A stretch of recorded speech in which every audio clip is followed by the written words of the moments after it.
கன்னட வெறியர்கள் கிட்ட மன்னிப்பு கேட்காத கமலுக்கு hats off. Welcome guys, this is RK. Thug Life படம் பார்த்துட்டோம். படம் எப்படி இருக்குதுன்னு கேட்டிங்கன்னா, ஒரு ஆர்டிஸ்ட் இருக்கிறாங்க, இவ்வளோ ஆர்டிஸ்ட் இருக்கிறாங்க, நம்ம கையில் பணம் இருக்குதுன்றதுக்கோசரம் ஒரு படம் இருக்கக்கூடாது. ஸ்டோரி இருக்கணும், ஸ்க்ரீன் பிளே இருக்கணும், அப்போ தான் அந்த படம் ஜெயிக்கும். அது இல்லாமல் எத்த படமாக தான் இது எனக்கு தெரியுது. அவன் என்ன சொல்ல வரானே தெரில. படம் டெக்னிக்கலி ரொம்ப ஸ்ட்ராங்கான படம். மணிரத்னத்தை பற்றி சொல்ல வேணாம். அவர் டைரக்ஷன் ஆகட்டும், கேமரா, புது புது இடங்கள், நம்ம பார்த்த இடங்கள் தான். டெல்லி காமிக்கிறாங்க, கோவா காமிக்கிறாங்க, ராஜஸ்தான் காமிக்கிறாங்க, எல்லாமே நல்லா இருந்து, விஷுவல்ஸ் நல்லா இருந்து. ஆனால் ஏஆர் ரஹ்மான் பற்றி சொல்லி ஆகணும். அவர் கீழே விழுந்துட்டாருன்னு நினச்சேன். ஆனால் அவர் இந்த படத்தில் ஒரு சரியான கம்பேக் கொடுத்துருக்காரு.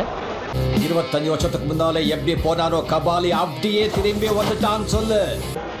மியூசிக் பிச்சுடாப்பில் ஏஆர் ரஹ்மான், வேறு எதுவுமே சொல்கிறதுக்கு இல்லை. படத்தில் அவன் லவ்வை பற்றி சொல்ல வரானா, இல்லை துரோகத்தை பற்றி சொல்ல வரானா, இல்லை பாசத்தை பற்றி சொல்ல வரானா, எதுவுமே ஸ்ட்ராங்காக இல்லை.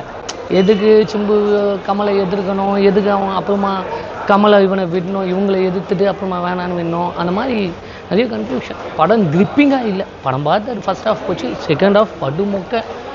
பாசம், துரோகம், காதல், அன்பு எல்லாத்தையும் போட்டு ஒன்று கிளறிக்கிறாரு. அது என்னன்னா இப்படி வந்திருக்குது. என்ன கர்மையா இது? கர்மம் இல்லைங்க, குர்மா. மணிரத்னம் டவுன்ஃபால் தான். அவர் எப்போ கடல்லே அவர் ஆயுத எழுத்து பண்ணார் பார்த்தீங்களா? அலைப்பாயதுக்கு அப்புறமா கன்னத்தில் முத்தமிட்டால் காலி, ஆயுத எழுத்து ஓகே, கடல் காலி, ராவணன் காலி, நிறைய படம் காலி. அதுக்கப்புறம் அவர் பத்தே தான் எடுக்கிறாரு. இந்த பத்திலே பார்த்தீங்கன்னா அக்னி நட்சத்திரோட ரெஃபரன்ஸ் நிறைய வருது, செக்கச்சவந்த வாகனத்தோட ரெஃபரன்ஸ் நிறைய வருது. நம்மளுக்கு ரெஃபரன்ஸ் வர்றதை பற்றி பிரச்சனை கிடையாது. படம் கிரிப் இல்லாத போது நம்ம என்ன சொல்ல முடியும்? நல்லா இல்லைன்னு தான் சொல்லணும். என்னோட மார்க் 10க்கு 5.